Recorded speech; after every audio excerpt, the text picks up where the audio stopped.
जनाब स्पीकर, इस time house में दो मेंबरान ने, लीडर ऑफ अपोजिशन ने और फॉर्मर स्पीकर ने भी बात कर दी अरबों और खरबों की। मेरी ख्वाहिश है एज ए मेंबर कि खुदारा इस चीज़ की इंक्वायरी कराई जाए कि वो कौन लोग हैं जो इनको ऑफ़र कर रहे हैं और वो कौन लोग हैं जिनको ऑफ़र हुई है, क्योंकि ये पूरे इस हाउस की तजलील है। अगर बगैर किसी सोचे समझे के तहत ये बात की जा रही है सिर्फ पॉइंट स्कोरिंग के लिए, तो भी गलत है, और अगर हकीकत इसमें कुछ है तो भी ये लम्हे फ़िक्र है कि ऐसी कौन सी, क्योंकि एज ए मेंबर हमने ऐसी कोई चीज़, हमें कोई नहीं इस तरह की ऑफर कोई कर रहा है, न किसी ने इस तरह की कोई बात हमसे कोई किसी ने नहीं की। तो मैं ये सोच रहा हूँ कि अगर दोनों सूरतों में ये है तो लम्हा फ़िक्रिया है सर, ये as a custodian of the house आपके लिए भी, ये सारे मेंबरान के ऊपर एक दब्बा है। इतनी आसानी से हम एक इतना बड़ा इल्ज़ाम लगा रहे हैं, और अगर हकीकत है तो उसके ऊपर कोई आपकी रूलिंग आनी चाहिए, कोई बात लाजमी होनी चाहिए। जनाब स्पीकर, मैं माजी में जो पिछले टेनोर में हमने कुछ चीज़ें देखी, आईनी तरमीम की बातें हो रही हैं। मेरी एक तजवीज़ है कि हम इस आईनी तरमीम में ये शिक भी लाजमी डलवाएं कि आपने देखा होगा कि किसी भी चीफ मिनिस्टर को अख्तियार है कि वो असेंबली तोड़ने की समरी बना के गवर्नर को भेज दें, या प्राइम मिनिस्टर समरी बना के सदर पाकिस्तान को भेजे। माजी में हमने देखा कि एक शख्स ने चाहा और दो सूबों की असेंबली को एक शख्स की मर्जी पे, जबकि उस दोनों असेंबली के अक्सरियती लोग नहीं चाहते थे। ये ज़बान आम है, मीडिया पे दुनिया ने सुना है, हर शख्स ने सुना, लेकिन सिर्फ एक शख्स की मंशा के ऊपर दो सूबों के मैंडेट को रोंद दिया गया। मेरी तजवीज़ है कि इस आईनी तरमीम में ये शिक भी डाली जाए कि अगर जब ऐसा कोई समरी मूव हो तो ऑनरेबल गवर्नर या ऑनरेबल प्रेसिडेंट ऑफ पाकिस्तान उस समरी को जब देखे कि इसमें ऐसी कोई लॉजिक नहीं है, सिर्फ एक शख्स की मंशा है, तो उस हाउस को दोबारा रिव्यू करने के लिए भेजी जाए, उस हाउस से सेंस लिया जाए कि आया आपके जो ये मेंबरान है ये भी इस चीज़ से मुत्तफिक हैं या नहीं है। आपने देखा कि केपी असेंबली के पूरे पख्तूनख्वा के लोगों की हक तलफी हुई, आपने देखा कि पंजाब असेंबली में पूरे पंजाब के लोगों की हक तलफी हुई। तो मेरी ये तजवीज़ है। और दूसरी बात बड़े अपोजिशन से बार बार की जा रही है कि नंबर पूरे नहीं है। इसमें इतनी कबाहत की क्या ज़रूरत है।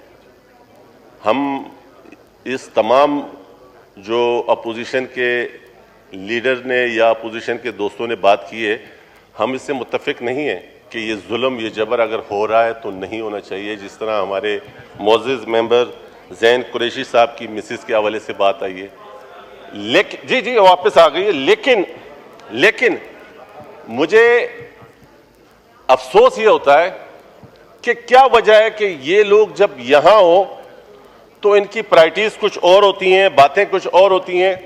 इसी तरीके से क्या आज मुझे अच्छा लगता कि असद कैसर साहब ने तो कहा कि जो हुआ था इनके दौर में वो गलत हुआ था, उसको ये कंडेम कर रहे हैं। जब अद्दी फरियाल को रात के अंधेरे में, चांद रात को, सिर्फ और सिर्फ इस लिए आपने ये अमल किया था कि पाकिस्तान पीपल्स पार्टी के वर्कर इश्तिहाल में आए, पाकिस्तान पीपल्स पार्टी के सपोर्टर इश्तिहाल में आए, आसिफ अली जरदारी को तकलीफ पहुंचे, चेयरमैन बिलावल भुट्टो जरदारी को तकलीफ पहुंचे।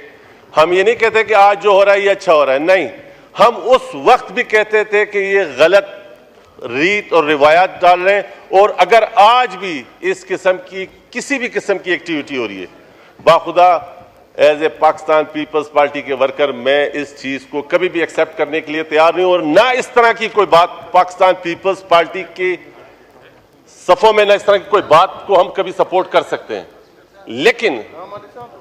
लेकिन अगेन दोबारा मैं कहूंगा, जब आप यहां हो और वहां हो, बात एक होनी चाहिए। सर, मैं एक छोटी सी मौजूदा हालात के मुताबिक एक आपको, ये पीर और तरीकत को मैं भी मानता हूं, लेकिन एक झूठा पीर, वो एक इलाके में, गांव में गए और उन्होंने उस इलाके में माहौल ऐसा बनाया कि जनाब पीर साहब बड़े पहुंची हुई हस्ती है। हुआ यह कि मगरिब की नमाज का टाइम हुआ तो उन्होंने पीर साहब को कहा कि आपके होते हुए कोई और किस तरह ये जमात पढ़ा सकता है।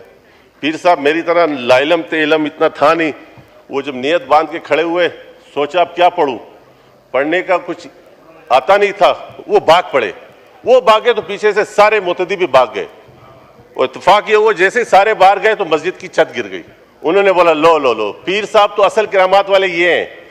तो इनके साथ वो इशू है, जब तक दोबारा उस पीर को ला के उस मस्जिद पे आप खड़ा ना करें कि ये किरात पढ़ो, ये उस पीर के शिकार है, ये उस गलत फहमी के शिकार है कि इनका लीडर इस मुल्क को आगे लेके जा सकता है, इनका लीडर इस कौम को आगे लेके जा सकता है।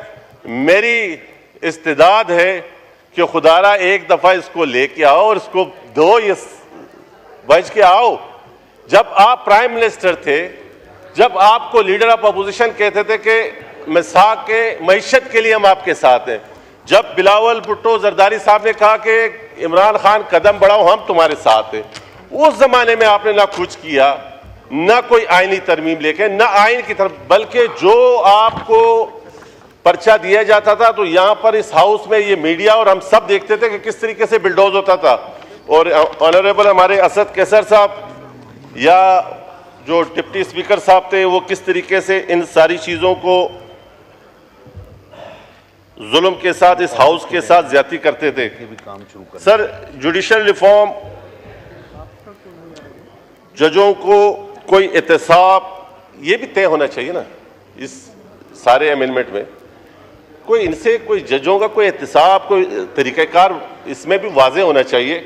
सर, ये एक जज कहते हैं कि फैसला अगली कोर्ट में ख़त्म कर दिया जाता है, और अगर उस फैसले के तज़ाक़ुज़ात देखा जाए तो दूसरा बोलता सही है। मतलब कोई है, एक आदमी इतना अरसा केस लेके चलता है, सालों साल कोर्टों की सीढ़ियाँ चढ़ता है और फीसें जमा करवाता है, उसके बाद एंड ऑफ द डे आप कहते हैं कि जी सॉरी आपके साथ नाइंसाफ़ी हुई है। तो अगर हम फिर बात करें, फिर आपसे कहें, तो आप कहते हैं कि जी ये सही वक्त नहीं है। सही वक्त इसलिए नहीं है कि आपको सूट नहीं करता। पाकिस्तान में हम तमाम इस हाउस के मेंबरान इस चीज़ के लिए मुंतखब हुए हैं कि हम एक बेहतर कानून साजी करें। ये इस मुल्क की ज़रूरत है। मैं कहता हूँ कि खुदारा समझौता ना करें, कोई आइनी बेंचों के चक्कर में ना पड़े। आइनी अदालतों की हमें ज़रूरत है, आइनी अदालतें बननी चाहिए। शहीद बीवी ने जब ये तजवीज़ दी थी तो उनकी इस तजवीज़ के पीछे जो मकासद थे या जो प्रॉब्लम्स के हल थे, वो आज हम और आप सब फेस कर रहे हैं ना। इसी तरीके से जब अब मैंने थोड़ी देर पहले कहा कि जब एक शख्स ने चाहा 2 असम्बलियाँ रिजॉल्व कर दी, 2 असम्बलियाँ ख़त्म की, मुल्क एक आइनी बहरान में आ गया कि अब नए इलेक्शन होने चाहिए, नहीं होने चाहिए, अगर होते हैं तो फिर किस तरीके से हो। तो बात स्पीकर साहब, इसमें कोई दो राय नहीं है कि तमाम पॉलिटिकल पार्टीज़ को, चाहे वो PTI हो, चाहे नून लीग हो, चाहे JUI हो, उनको आइनी कोर्ट की इस फॉर्मूले पे आना चाहिए। अगर आपके पास सिर्फ एक बात है वो ये कि आप बोलते हैं कि यार ये टाइमिंग अच्छी नहीं है, या ये कोई, तो बाबा आप अपने दौर में कुछ तरह की कोई चीज़ ले आते। हमारे ये मंशूर में शामिल था, हम समझते थे कि आइनी अदालतें इस मुल्क की ज़रूरत है और वो इसमें कोई दो राय नहीं है। अगेन मैं दोबारा सर उस तरफ आऊँगा कि आइन में लिखा हुआ है कि उर्दू को सरकारी और दफ्तरी ज़बान बनाया जाए, तो क्या उस पर अमल हो रहा है? उसके लिए 20 साल का वक्त दिया गया था कि 1993 में ख़त्म हो चुका है। ब्यूरोक्रेसी कभी भी उर्दू का निफाज नहीं कर पाई। हम कानून साजियाँ, मतलब आइन में तरमीम, कोई चीज़ लिखना, सर ये नहीं हल। जो आज सुबह थोड़ी देर पहले क्वेश्चन आवर में भी मैंने एक इशू रेज किया था, हम क्या करते हैं कि अच्छा लिख तो लेते हैं, अच्छा बोल लेते हैं, अमल दरामद नहीं करते।